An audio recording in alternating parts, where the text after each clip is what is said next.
seen, be heard, be remembered. Online events bring the world together, and the replays just go on forever.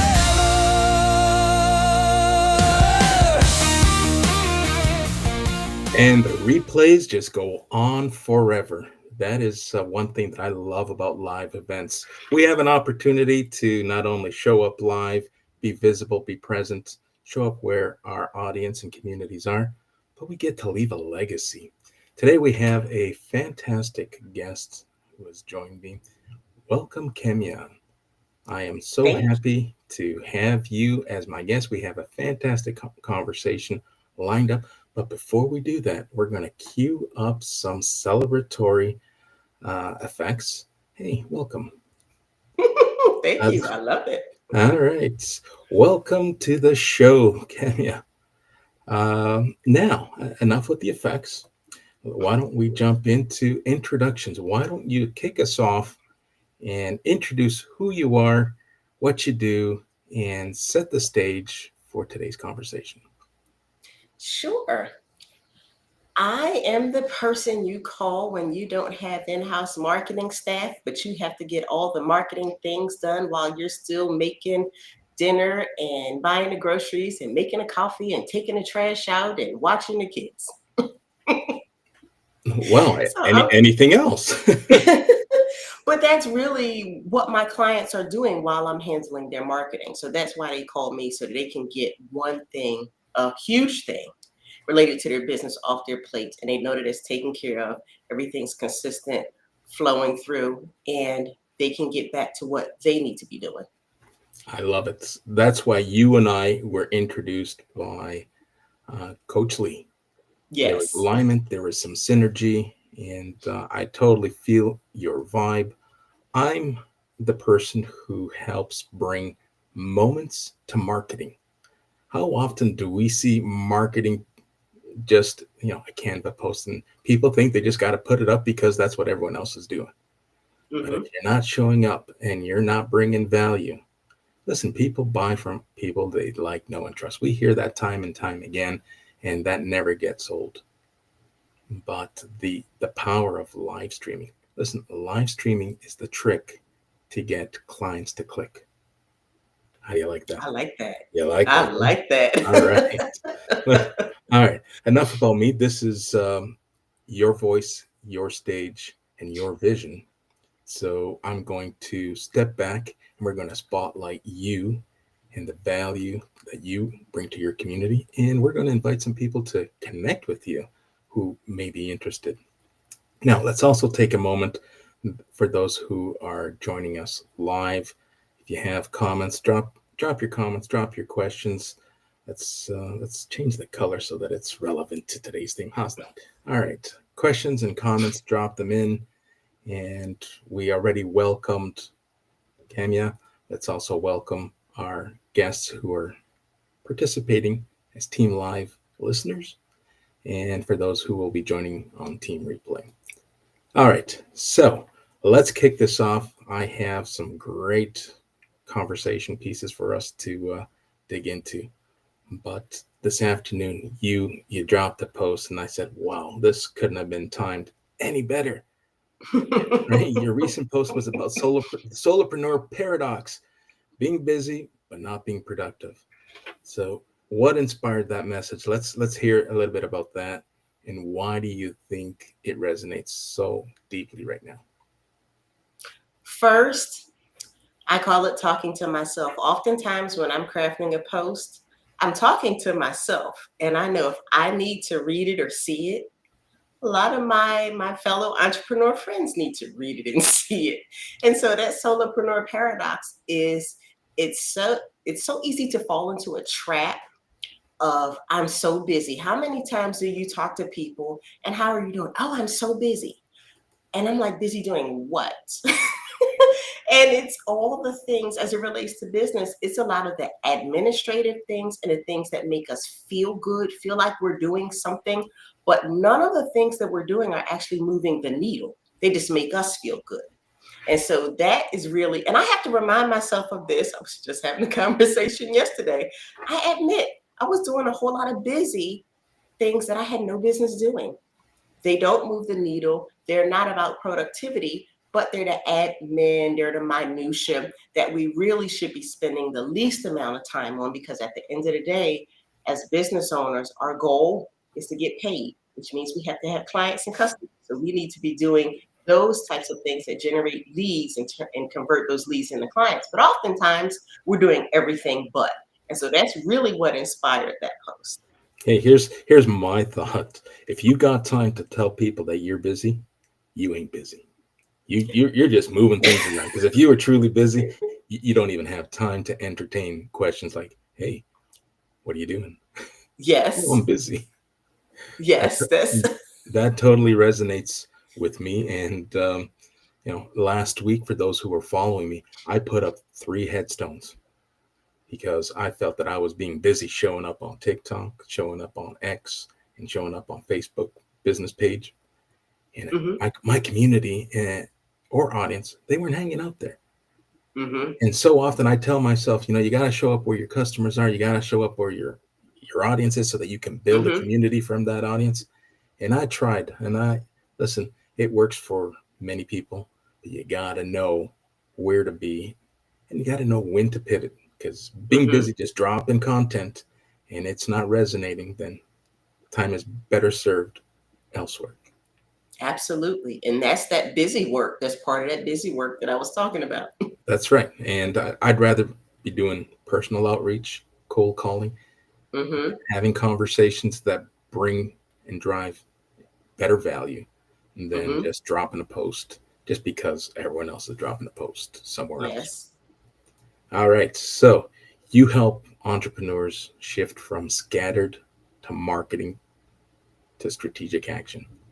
What's the first sign someone's stuck in busy work mode? What's that first sign? The first sign is probably what you just mentioned. They're literally scattered all over the place. Because if you're doing all of your own marketing, including all of your own social media management, that is very time consuming. And so if you are in tons of places, but you are not seeing the results that you desire, that's a red flag number one, that you're doing too many scattered things and it's not really a systemized way you have of marketing your business. That is fantastic. Being scattered. Listen, it's so easy to fall into that scattered category. No Yes. doubt. It before you know it, you feel like you're spinning your wheels and you're on that hamster wheel, and you're running and Yes. you're running. And it's like, man, nothing's working. Why does it seem like nothing's working? Because you've probably either Yes. taken on too much and you've lost clarity in your vision and your focus. Right? Would you Absolutely. would you agree? I Um, would totally agree with that. You really have, you said you lost your clarity and your focus, because all these things take time. There's only so many hours in a day. And the more you focus to the left, you can't focus to the right. It's just, focus means one. You can only focus on certain things. And so the more you scatter yourself, you are literally running on that hamster wheel and you're wondering why nothing's working, because you aren't focusing on any one thing. that is absolutely correct. So I'm checking the comments, and we have it's not showing up on Studio, but when I jump into the LinkedIn feed, Mhm. Stan has joined us, and he's shouting out, "Woohoo, Miss Kemya!" So, Hey, and Stan. and Tony Jones also so excited to be here. So thank you, those who Yes. are listening. We are multi-streaming across YouTube as well as LinkedIn. Let us know where you're joining from, and if you haven't connected with Kemya or myself, I welcome that invitation. Feel free to give me a follow, and more importantly, feel free to connect with Kemya if she's not part of your community. All right, so great. Glad that we're aligned here, and it's okay to disagree, right? Because Mhm. that's part of the process as well, right? So often people hire marketers, and they feel it's like, all right, they're the professionals. I got to trust what they say. But sometimes you got to raise the question. If something doesn't feel right, doesn't align with your business, it's important that you share, hey, this, it's a great idea, great suggestion, may work with other clients, but I'm not really either comfortable or I'm not ready. Because there's no worse feeling, and I'm looking at this from a reputation perspective. There's no worse feeling than someone just nodding their head and agreeing. It's like, all right, you're the trusted advisor. I'm trusting you as my marketer. Let's go ahead and do it. And then you see zero results. And then who's the first person they blame? Us, right? Like, you promised this was going to work. Yes. Well, yeah, I Yes. promised this was going to work, but I also needed you to roll up your sleeves. I needed you to buy into the idea. I needed you Hmm. to understand that this is a long play. Year, like we're in week one of this campaign, and you're expecting results. It don't work that way, do they? And you're absolutely right. It really is setting an expectation. As the marketer, it's our responsibility to set the expectation. And it's our responsibility. You can feel when your client is not on board or they don't buy in. You can feel it. You can see it. If you're looking at them, you can see it. But a lot of times you can feel it because they'll be resistant when you ask them to do something or you ask them a question. And so I feel it's my responsibility to set the expectation of how long something is going to take. Here's a plethora of ideas. And I often ask my clients, what do you not want to do? I start with what you don't want to do, because there's no need me trying to twist your arm and convince you to do something that you are adamantly opposed. I'm not going to do it. I'm like, okay, just tell me so we won't waste our time. What do you like to do? What are you okay to try? And what will you absolutely not do? You'd be surprised. That makes life so much smoother, and it makes the relationship roll Absolutely, along so much better. absolutely, and I think that ties in really nicely with our next question. It's all about strategy, and if you don't have clarity around your strategy and your focus, then it's all for naught. You're just going to be running around in circles, and you make, when the minute you make hope your strategy and hoping that things are going to work, you might as well just open the window and toss that money out the window and just let the wind blow it around and let someone else pick it up. Yes. So, Hope is oh, not a strategy. so what does a strategic day look like for a solopreneur working with a marketer?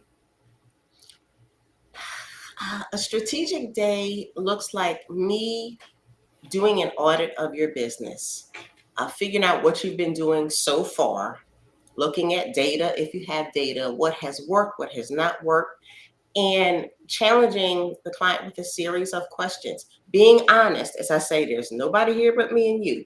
You can be honest. Tell me, you might tell other people, yes, I went all in and I was gung ho and I did XYZ. When you're talking to me and I'm looking at data, you can't necessarily say that. I'm going to ask, okay, what was the effort invested? Was there a financial investment? Did you even like this idea? Does this align with your future goals and your vision? And so we start there with your history.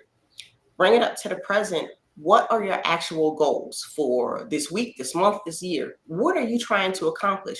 Who are you trying to talk to? Who are you trying to get in front of? And more importantly, why? I find when I ask the why, you know how you had that kid, the joke, and they, okay, why? Okay, why? Okay, why? That kid that gets on your nerves, it is a surprising exercise, but if you keep probing a few layers into your why, which I do with myself, why do you want to be more visible? Why do you want to get in front of this particular audience? Why do you want to offer this product or service? Why did you pick that revenue goal?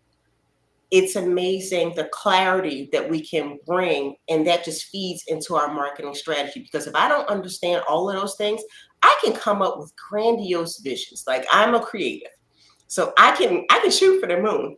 I can get it dead wrong if I don't ask you what you want to do and what's your why. And so that's where we start, and then from there we discuss what you've done, what you like, what you don't like, how much time you have. What do you want me to do? Do you want me to do some things? Do you want to do some things? How do you want to implement the strategy once we create it? Because if I know that You say, okay, Kemya, I want you to create this a strategy for me. We'll talk through it and then I'm going to implement it. I'm going to explain things very different than if you say, okay, not only do I want you to write the strategy, I want you to go ahead and do it.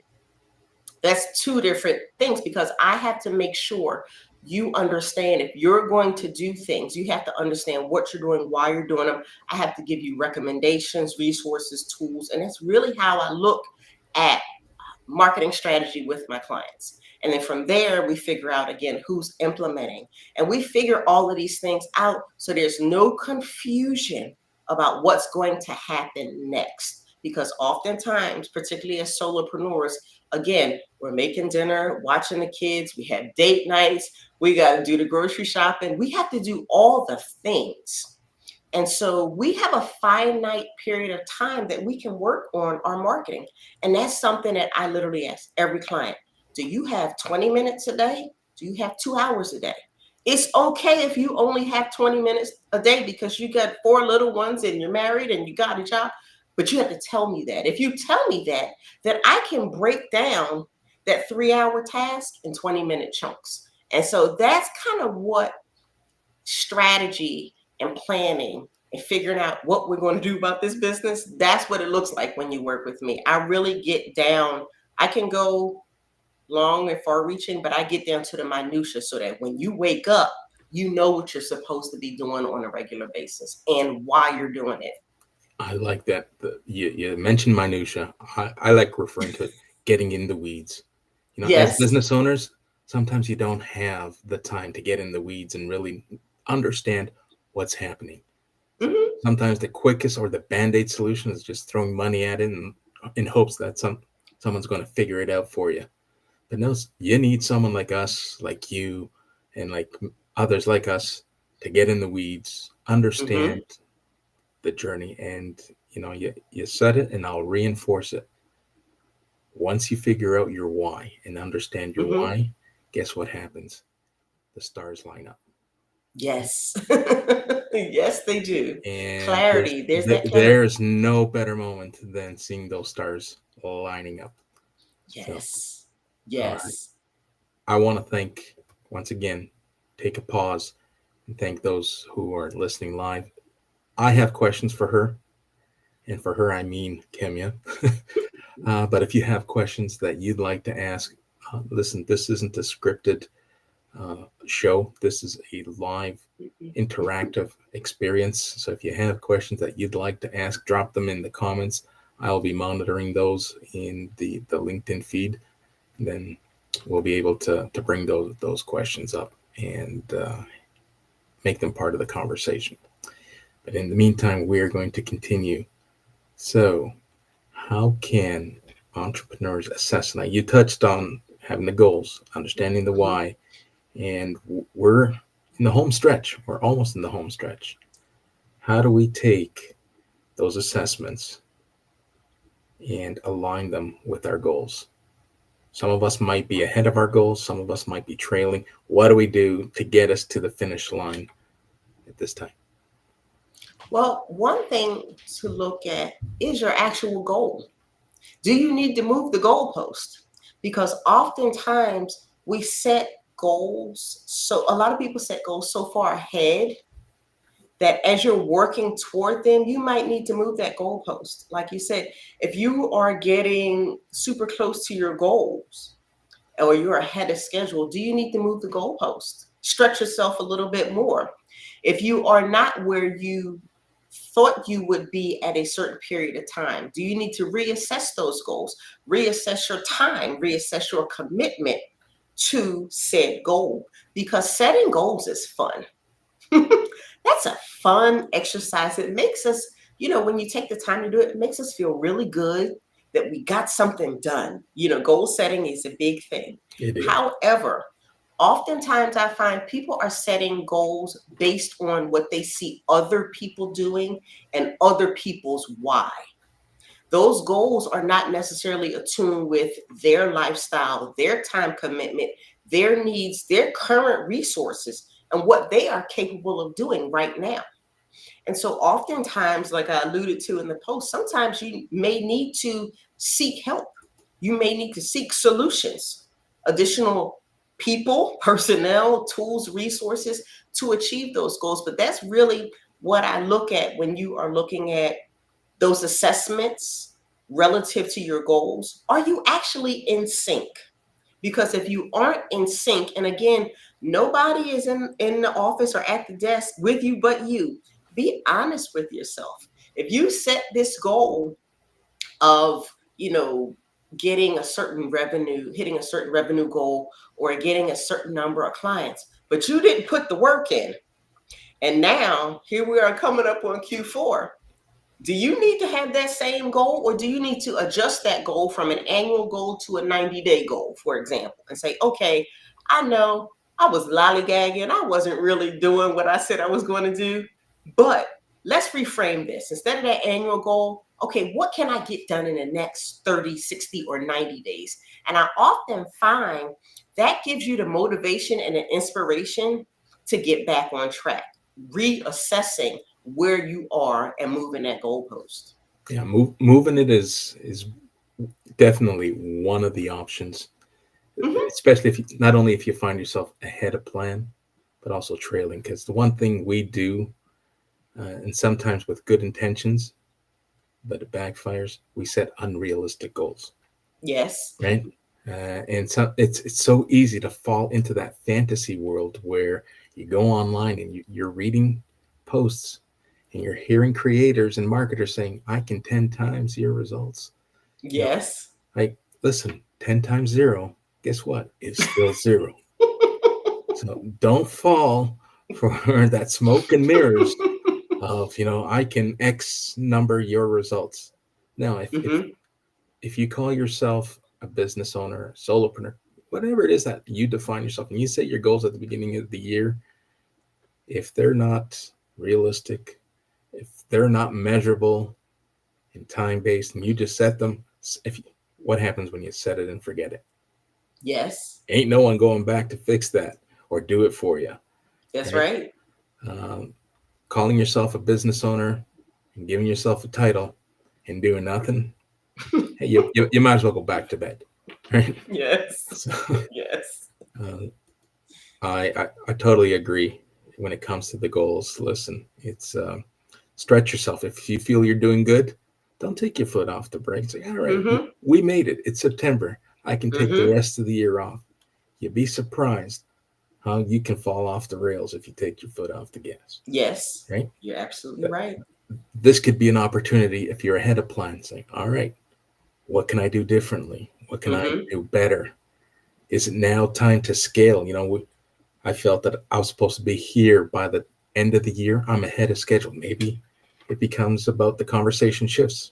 Maybe we're Hmm. ready to scale. Maybe we're ready to get rid of one of these multiple hats that we wear as solopreneurs, and you know maybe hire someone to do some of those Hmm.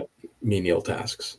Hmm. Whether it's for some it's a VA, for others it's AI.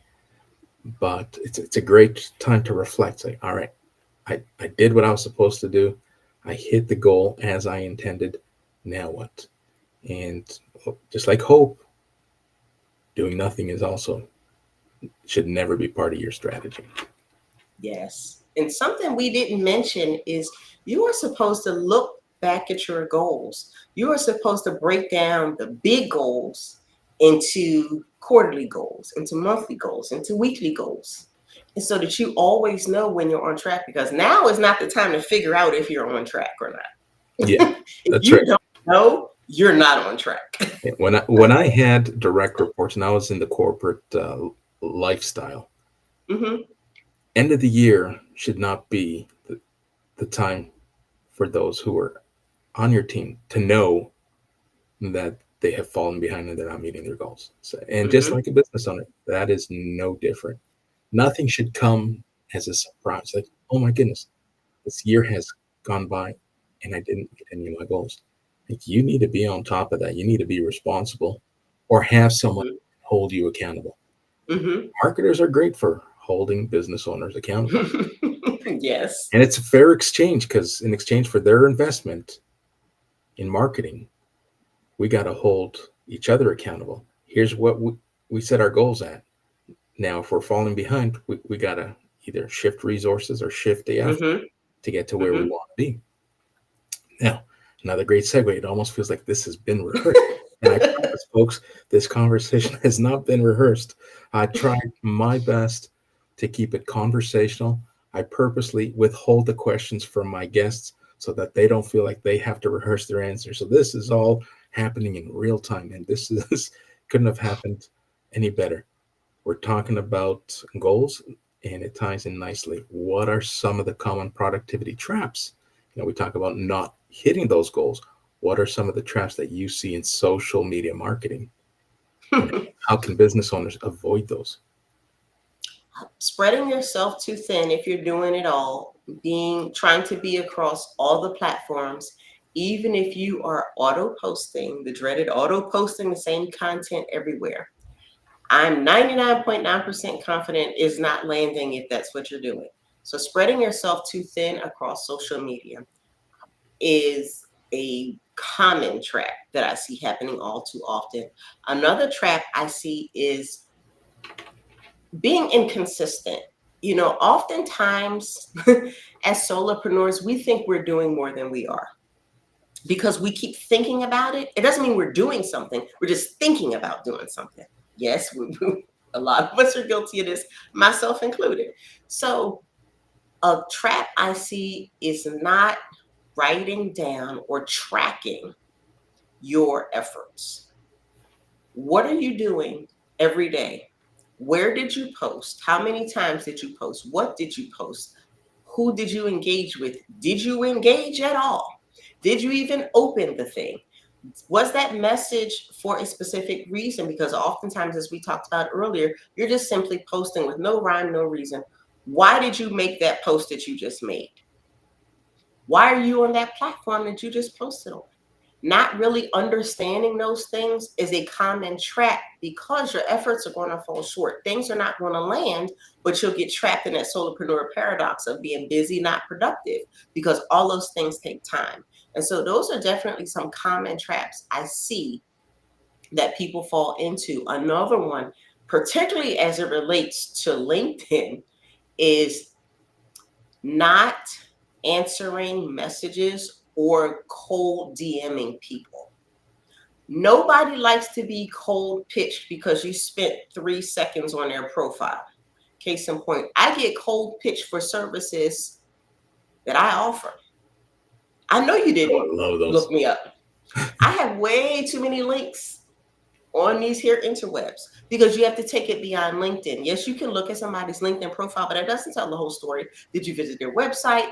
Did you send them, are you on their list? Do you know what their content is? Do you know how they like to communicate? And so that's a common trap, is sending these cold DMs, spamming people, pitching people without understanding who you're talking to.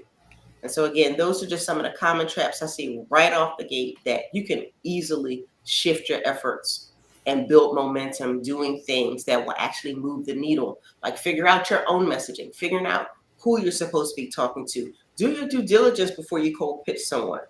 Check them out. What do they offer? If you want to cold pitch me, don't just cold pitch me. Go look at my profile, engage on a few posts, have a conversation with me. This way, when you send me a message, I just might respond. Well, listen, you touched on so many things. Let's lean into this a little bit. So those who follow big voices like Gary Vee, who publicly says, "Hey, you got to be on 7 or 8 platforms at any given time if you want to be successful." Like, yeah, Gary. As much as I respect what you say to encourage people, it can't be done. Not when you're a one-person army. Well, or let me rephrase that: it can be done. It can't be done effectively. And one of my biggest traps, and many people fall into this trap, and they come out of this trap at their own pace, and they got to learn, despite everyone saying, "Listen, I came across your profile. I'm going to give you some advice. You can't be all things to all people." And that's how you're coming across. Mm-hmm. And hey, I'm just as guilty. No, man, I have all this experience from years that I've built up. I have all this experience, equity. I can be all things to all people. It's like, all right, go give it a try. And when you fail, Mhm. I won't say I told you so, but you'll recognize, yeah, you should have listened. And now here I am after having learned. It's like, yes, I just like everyone else, yourself, you got all this wealth of knowledge. But if you front load your message and try to be all things to all people, you're lacking that clarity that we talked about. And Mhm. no one's going to want to talk or do business with someone like this. This person's all over the map. This person, it's like they can't even figure out their own messaging. And here they are trying to help me with my messaging. Yeah. Right? So, Yes. but Yes. that's a reality that we face when we jump into this journey that we call self-employment and wanting to start our own business. Uh, Listen, for some it takes weeks, months to figure out. Others it can take years. Mhm. But one of those common traps is, you know, don't wait longer than you need to pivot, because you'll be in that trap and you'll be spinning your wheels. No, I'm going to keep doing this because it's going to work. It's going to listen. If other people are saying it doesn't work, take their advice. They're sharing that advice from the goodness of their heart with good intentions. And that's the one thing that I find here on LinkedIn more so than any other platform is the philanthropic community. People will give advice and support at no cost with good intentions because they want to see you succeed. So when you're getting those free nuggets of information, that's a clear indication that you've hit a trap and someone's trying to get you out of that trap. So Definitely. Definitely. And it's at the end of the day, you are not a marketer by trade. That's not your job. And that's the part people don't realize. I can be all over the place. That's actually my job. That's not the typical business owner's job. You have products and services that you need to sell, you need to fulfill, you need to deliver, you have people to reach out to, you have a life to live.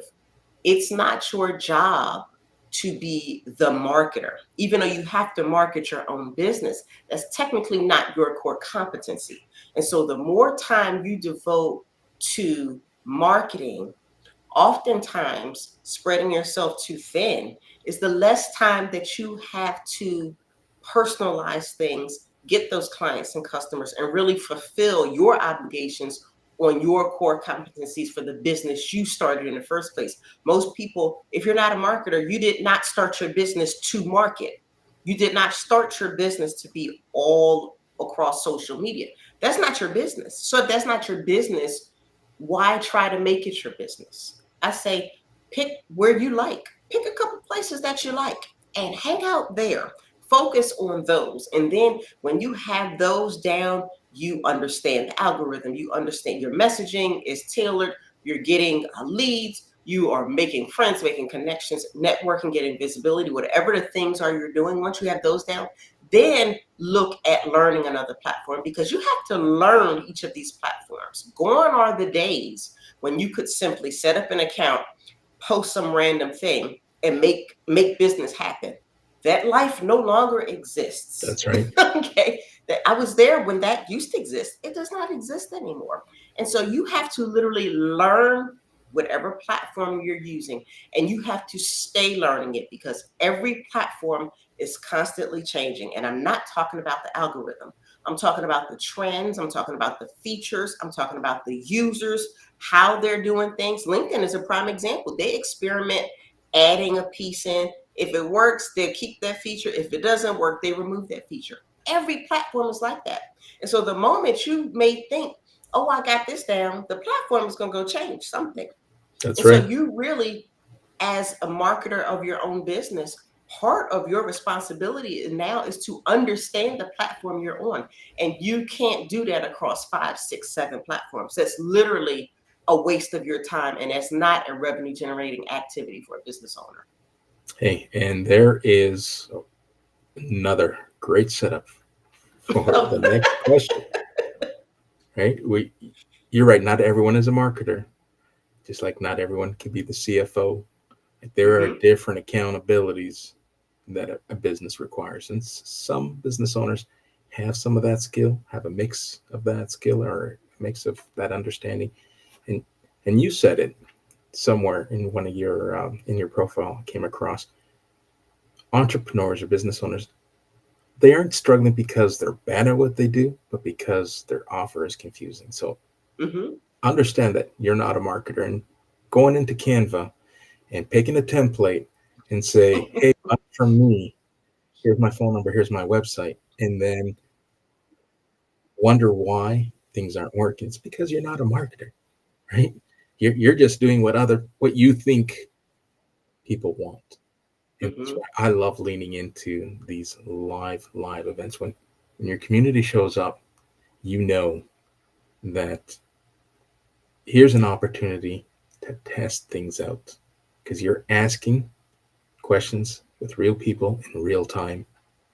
And when they engage, you learn from that. And then you can go back and take, for instance, the assets from a conversation like this and repurpose it and frame it so that your audience, from a marketing lens, can see, hey, this person not only isn't pitching, so kind of leans in the storytelling and social selling side of marketing. We're not pitching anything to anyone, but now you can take those assets and educate and use them as social proof. And that's what people want. People don't want nice, nice graphics. I see it all the time. This weekend, I spent some time with the realtor industry, the real estate industry. Realtors bombarded LinkedIn this weekend with all these lovely Canva style posts. Zero likes, zero engagement from just endless on an endless thread in hopes that people are going to show up. It doesn't work. Let someone else help you. Let someone else support you. And if you can't afford to have it done full time, hey, I think in the U.S. you call them 1099s, contract Mm-hmm. out, and we'll hold your hand, and then for some we're even willing to coach you and guide you. Here's what you got to do. You can't afford to put me on payroll. You can't afford for me to invoice you. Just here's a few hours. Let's sit down and let's work out a plan. And then if you have difficulty working that plan, bring me back and pay as you need. Right. So there's definitely different ways to approach marketing for those who are budget sensitive. Mm-hmm. Right? Absolutely. And you touched on something that a lot of people don't realize. What they think they see is not the complete picture. What I publicly say or what I post, you don't really think that's all there is to it, do you? Like that, think about that for a second. Successful business owners, they have products and services that they sell, that we sell. And so what you are interpreting as a business owner doing because they went in Canva and created a graphic, yes, but you don't know how many days, hours, weeks, months, years they spent crafting that perfect messaging. You don't know how they tested uh, the psychology of colors to figure out that those were the colors that resonated most with their audience. You don't know what they invested in marketing and promotions and coaching and strategy and conferences. You don't know all the backstory, all those invisible things. All you see is a post. And that's oftentimes what I explain to people when it comes to marketing. Most of the things that relate to marketing are invisible. A graphic is literally the tangible or the visible piece. You have no idea what went into the creation of said graphic, the creation of that text post, that message. You have no idea what went into that. You don't know who that person's partners are. So it's so much of marketing that is indeed invisible. The parts that you see as an audience member when you're trying to compare what you're doing to what someone else is doing, you only see a smidgen, a snippet of what they're actually working on in terms of marketing. So don't be fooled because you see somebody and they're posting on videos on TikTok every day and they're having massive success. Oh, I can just go do that. You don't know what it took for them to get there because all of the work they did to be successful with that one video is invisible. And so that's something to keep in mind as you're trying to compare yourself, which a lot of people compare. Like you said, they see this thing and they think, oh, I'll do that. You don't know what the strategy is. Keyword, you don't know what the strategy is and the investment of time, money, effort that went into that end result, that final thing that you see. So just keep that in mind as you're trying to compare yourself to other people. Fantastic. So here's time for an announcement. The announcement that I'd like to make right now to back and support what you're saying is it's a little bit of a truth uncovering. When you see, well, someone else is doing it, what appears to be an overnight success, and you're trying to replicate, what you may be forgetting is that overnight success many times takes years in the making. Yes. Don't be fooled by someone who shows up on your threads like, wow, where did this person come from? Wow, you're seeing something for the first time. It's like, in order to be an overnight success, be prepared. Because it's going to take a year, Yes. maybe Years. 2 years, Yes. Right? So do not be fooled. That is the message. And now back to our regular programming. All right. So can you walk us through your position to profit method? This is something that you've trademarked, so it means something. And I'd like for you Yeah. to share with us this method and how it helps solopreneurs. Yes. So I've worked with business owners across a variety of industries, and I always work with I work with the owner. I'll just start there. No matter what staff they have, I work with the business owner because they have the final say so. But it's their strategy, it's their approach. Again, I introduce myself as if you don't have the marketing staff or the marketing department. And so, what I've often found is that you have a great idea as a business owner, but something may be off. It could be the messaging, it could be the pricing, it could be the audience you're trying to attract, it could be all of the above, it could be the platforms you're using, it could be your marketing mix just may be a little off, may need some tinkering. And oftentimes, what got you to one milestone won't get you to the next milestone. And so that's where position to profit comes in. Once you reach certain milestones, you're successful in business, you're getting sales, you're getting clients slash customers, but then you kind of stall. You know that product life cycle, you just kind of stall. And you're not sure why, if I've been doing this all this time, why is it no longer working? Why are you getting stuck? You're getting stuck because something needs to shift. That saying, that cliche, what got you here won't get you there. That's essentially what I'm talking about.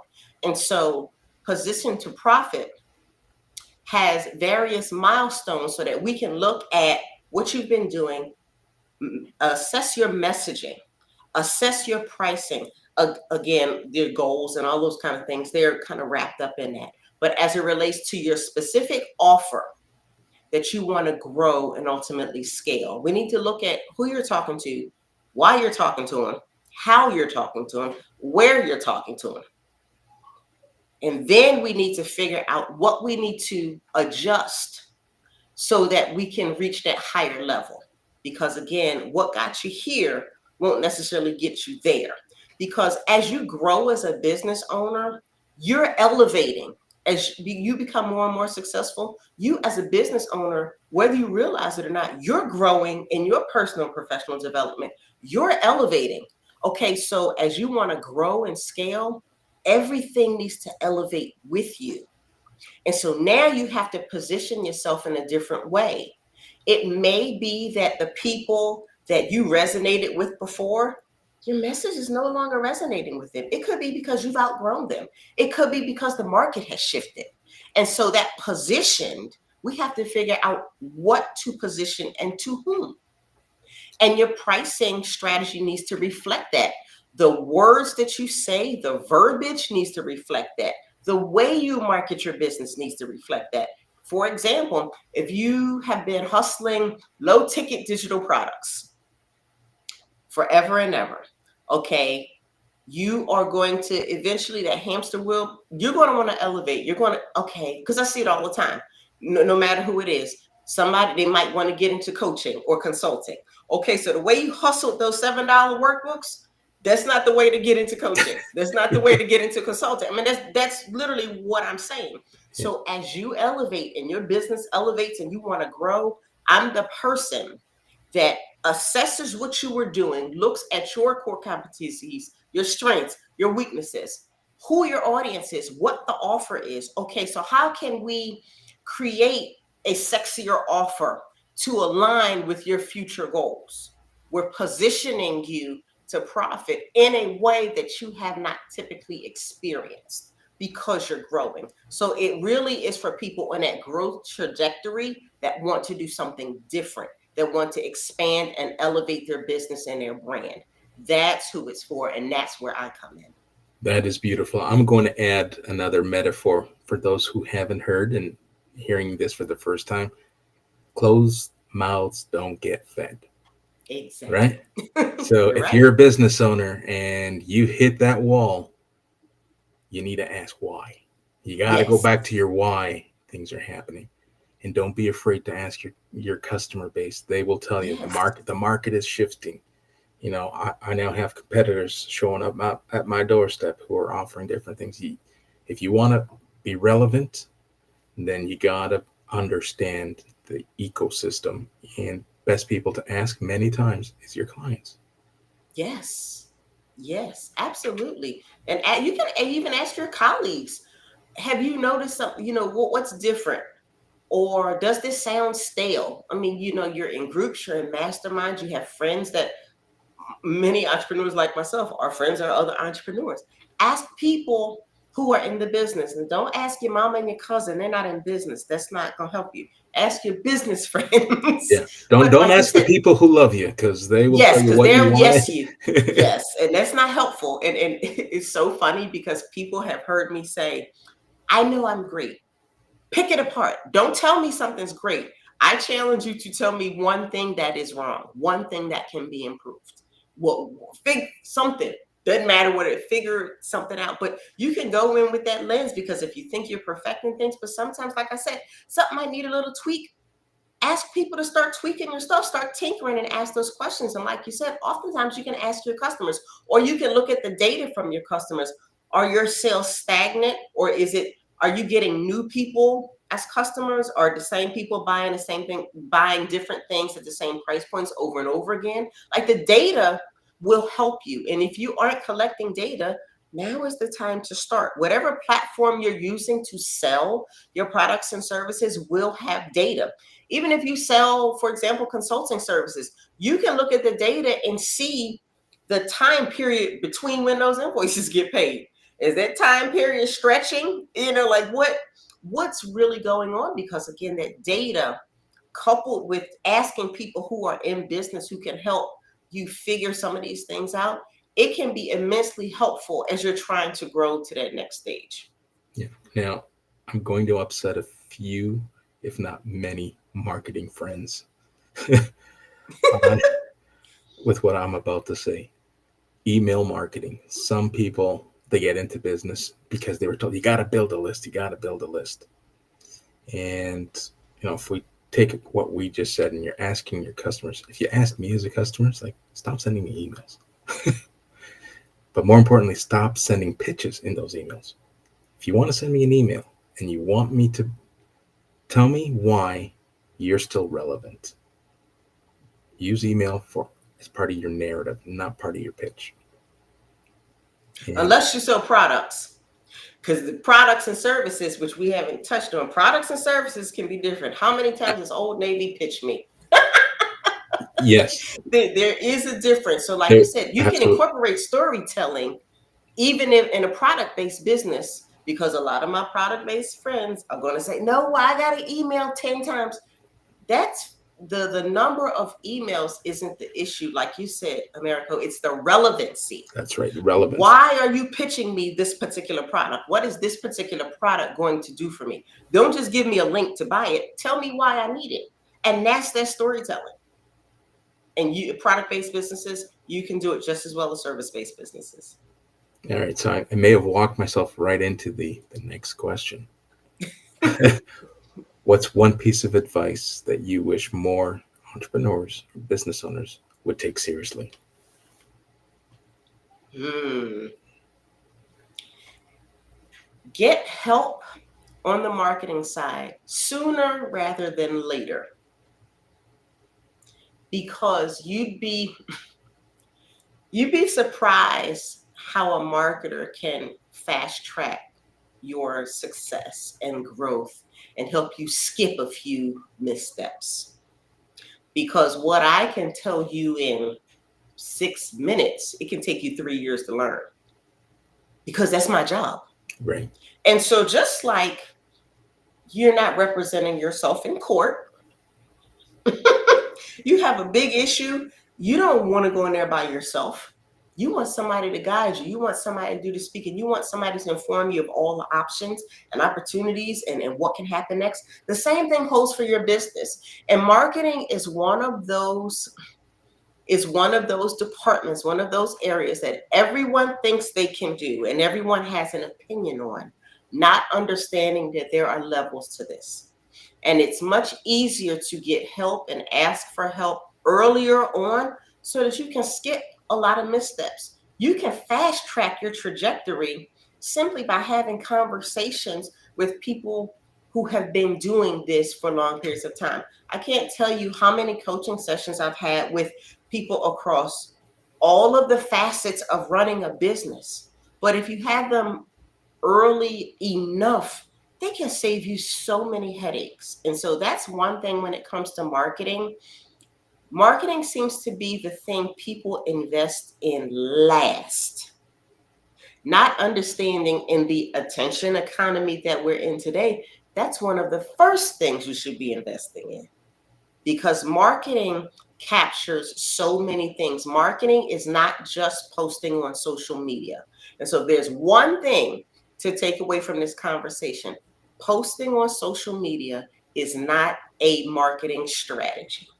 All right. I love this because I'm now going to piggyback and ask. Right, so you said the one thing you'd like business owners to take more seriously is just marketing. Now, when you break up marketing, where do you think the best place to start? Because everyone wants conversion, Mhm. but everyone who wants conversion met many times and often forget that that top of funnel and that awareness stage is where it's most important. Because if you can't bring people into your funnel, then stop praying for conversions. Yeah. My Absolutely. my advice is invest heavily in awareness and consideration, bringing back the why, bringing back Mhm. the clarity. That all happens at the top of funnel. And if you can't get top of funnel done right or done well, then conversions will be the least of your worries because they won't happen in the They won't quantity, happen. right? In the quantity and the frequency that you were hoping for. So, You do you share right. that sentiment? Like if I definitely share that. And part of that awareness goes back to, what is your strategy? You can come up with a grand idea. We all got ideas. Ideas, they come and go. My take on that is part of that awareness is understanding, why did you start the business in the first place? What are you doing here? And so it comes back to, if you're going to invest in the marketing, part of the explanation is that awareness. It is that top of funnel, but it's the strategy and overarching understanding of what you're doing, why you're doing it, who you're doing it for. Because, like you said, people often focus on conversions, and they have crappy products and services that nobody wants. I didn't say I wanted that. You wanted to sell something. The investing too market did not close. say they wanted it. You just decided you wanted to sell it, and now you're mad because nobody's buying it. And so that's part of that lack of conversions issue. So it's awareness of your audience, like you said, the top of funnel. What is the market looking for? And it's not that There's no market that's oversaturated to where you can't jump in and fit in, but you have to understand how to position yourself to fit in that marketplace. And so, if it's one thing I look at, is have a conversation around what is your business strategy, because business is more than marketing. Even though I'm a marketer, you have operations, you have deliverables, you have fulfillment, you have product development, you have R&D, whether you sell a product or service, you have your core messaging. What is your messaging and how are you getting it out there? If your messaging is not right, nothing else will happen after that, because you're not talking to the right people, or the words you're using is not landing. So if it's not landing and there's no engagement, literally you can't get a lead. If you can't get a lead, you can't convert, because 0 to 0 to 0 is, we're 10x and 0 again. 10 times 0 is still 0. It's still 0. Absolutely. And I'm really loving this conversation. I know we're reaching the top of the hour, but let's start to wind things down. You talk about strategy, and with Q4 for many of us just around the corner, what move would you recommend someone make to finish the year strong? First, look at where you are in terms of your goal. Like we talked about earlier, that goal post, and see where you are.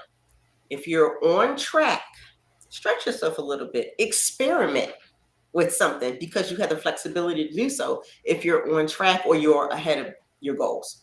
If you are behind on your goals, which is more often than not the majority of people, if you're behind on your goals, I'm going to say something and I say it with love. Whatever that goal was that you set in the beginning of the year, skip it. Start today.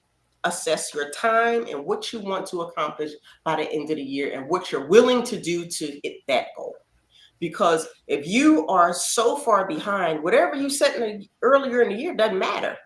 So there's no need dwelling on the past, and there's no need kicking yourself. I find starting with a blank sheet of paper this time of year can be very therapeutic. To be perfectly honest, but start with a blank slate. Okay, I know I said I was going to do all these things and I did none of those. Don't beat yourself up. Say, okay, today is today's date. Write it down. Okay, I got 3 months left in a year. What do I want to accomplish? You know, your original goal plan might have had you selling 200 of something in Q4. Okay, but if you didn't sell 200 of anything all year, 200 in Q4 is not going to happen. So, okay, move the goalpost, but create your 90-day plan and break it down by month, by week, and then by day. This way you can accurately assess from day to day to day what's working, what's not working. Are you on track? Are you doing what you said you were going to do? And I find that when you assess what you're doing by day and by week, it's much easier to get back on track than waiting to the end of the month or the end of the quarter. So that's what I say, depending on where you are. But there's always a fresh start to be had. And the only thing that changes is flipping the calendar. Nobody was born saying they had to set their annual goals in January. That is a societal rule. It's not hard and fast. Set goals whenever you want. That's And right. so if you are looking to position yourself to profit in Q4 and exceed whatever you originally intended to do, or even just stay in line with what you wanted to do, don't start with old goals that'll make you feel bad about yourself. Start fresh, start today, and move forward from today. I love this. All right, now I'm going to reverse engineer the question, and it may have the same answer, but I'll leave that up to you to decide. So now, if someone is listening to this event and they're feeling overwhelmed by the lack of results, what's the first step that they should take today to reset and refocus? I'm going to answer, and whoever's feeling that way is not going to like the answer. That's a mindset shift. Let it go. That, I'm just being honest. That is a mindset shift. The more you feel stuck and keep saying you're stuck, the more likely you are to stay stuck. So from this moment forward, again, blank sheet of paper, you know what? Screw the rest of the earlier part of the year. I'm here today and now. We're gonna make this money. We're gonna get this done. I'm gonna sell. I might not have sold 10 things all year. I'm gonna sell 10 things in this last quarter of the year, and I'm gonna figure out how to do it. And I'm gonna stop spreading myself too thin, and I'm gonna pick one platform, one offer, and I'm gonna go all in on that. That's what I would recommend. Wow. What a way to end it. That is fantastic. Listen, we are at the top of the hour. I want to take a moment to thank you for joining me. Hope I didn't put you on the spot too much. No, But this is fun. why don't you take us home? Why don't you share with our listening audience, for those who are live and on replay, where can people get a hold of you? You can, of course, get a hold of me on LinkedIn, but you can visit me at marketingsparkler.com, where I have, and I don't have to pitch you because I'm all about education-based marketing. I have blog with I have over 700 articles on my blog at this point. You can sit on my website, pen and paper or Google Doc, and figure out what your next step should be. Now, if you know you want somebody to hold your hand, contact form is there. You can hire me. I have digital products and services. You are more than welcome to browse. But again, be honest with yourself. If you are at the beginning stages and you're like, I'm not sure what I need to do, I recommend reading my blog. Pick a category and just start reading and familiarizing yourself with more of marketing, DIY kind of stuff. If you are a DIY person and know that you can buy a digital product and you'll go through it, then visit the e-com shop. If you know you've done all that, you've taken all the courses, read the blogs, found all the free advice, taken all the webinars, and you're still not doing nothing, you know as well as I do, you need to hire someone. You need to have a paid conversation to get you on track to where you need to be. And so I have all of those options at marketingsparkler.com. You can choose your own path. That is fantastic. Thank you for sharing, and thank you for spending the last hour. I love the fact that you're educational based marketing. I'm a social selling based marketer. I'm not going to pitch. I truly believe in building trust and visibility. And when when your message lands with the right people and the right audience and the right community, people will knock at your door. Click. Remember, I say it with live streams. Live streams are the trick to get people to click. There's no pitches. We had a wonderful conversation. You have wonderful resources on your website, and people will realize the value that you're given at no cost and how much better it'll be when they hire you.